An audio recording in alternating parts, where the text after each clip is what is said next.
श्रद्धा से श्राद्ध शब्द बना है। श्रद्धा पूर्वक किए हुए कार्य को श्राद्ध कहते हैं। सत्कार्यों के लिए, सत्पुरुषों के लिए आदर की, कृतज्ञता की भावना रखना श्रद्धा कहलाता है। उपकारी तत्वों के प्रति आदर प्रकट करना, जिन्होंने अपने को किसी प्रकार लाभ पहुंचाया है उनके लिए कृतज्ञ होना श्रद्धालु का आवश्यक कर्तव्य है। ऐसी श्रद्धा हिंदू धर्म का मेरुदंड है। इस श्रद्धा को हटा दिया जाए तो हिंदू धर्म की सारी महत्ता नष्ट हो जाएगी और वह एक निःस्वत्व छुछ मात्र रह जाएगा। श्रद्धा हिंदू धर्म का एक अनिवार्य अंग है, इसलिए श्राद्ध उसका धार्मिक कृत्य है। माता पिता और गुरु के प्रयत्न से बालक का विकास होता है। इन तीनों का उपकार मनुष्य के ऊपर बहुत अधिक होता है।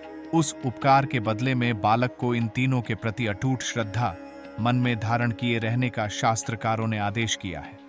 मातृदेवो भव, पितृदेवो भव, आचार्य देवो भव, इन श्रुतियों में इन्हें देव नर्तन धारी देव मानने और श्रद्धा रखने का विधान किया है। स्मृतिकारों ने माता को ब्रह्मा, पिता को विष्णु और आचार्य को शिव का स्थान दिया है। यह कृतज्ञता की भावना सदैव बनी रहे, इसलिए गुरुजनों का चरण स्पर्श, अभिवंदन करना नित्य के धर्म कृत्यों में सम्मिलित किया गया है। यह कृतज्ञता की भावना जीवन भर धारण किए रहना आवश्यक है। यदि इन गुरुजनों का स्वर्गवास हो जाए तो भी मनुष्य को वह श्रद्धा कायम रखनी चाहिए। इस दृष्टि से मृत्यु के पश्चात पितृपक्षों में मृत्यु की वर्ष तिथि के दिन पर्व समारोहों पर श्राद्ध करने का श्रुति स्मृतियों में विधान पाया जाता है।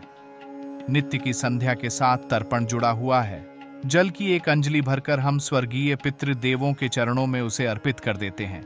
उनके नित्य चरण स्पर्श, अभिवंदन की क्रिया दूसरे रूप में इस प्रकार पूरी होती है। जीवित और मृत पितरों के प्रति कृतज्ञता प्रकट करने का यह धर्म कृत्य किसी न किसी रूप में मनुष्य पूरा करता है और एक आत्म संतोष का अनुभव करता है।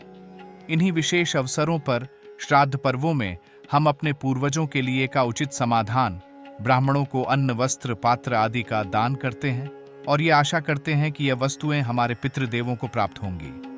इस संबंध में आज एक तर्क उपस्थित किया जाता है कि दान की हुई वस्तुएं पितरों को न पहुंचेंगी। स्थूल दृष्टि से, भौतिकवादी दृष्टिकोण से यह विचार ठीक भी है। जो पदार्थ श्राद्ध में दान दिए जाते हैं वे सब उसी के पास रहते हैं जिसे दिए जाते हैं। खिलाया हुआ भोजन निमंत्रित व्यक्ति के पेट में जाता है तथा अन्न, वस्त्र आदि उसके घर जाते हैं। यह बात इतनी स्पष्ट है जिसके लिए कोई तर्क उपस्थित करने की आवश्यकता नहीं।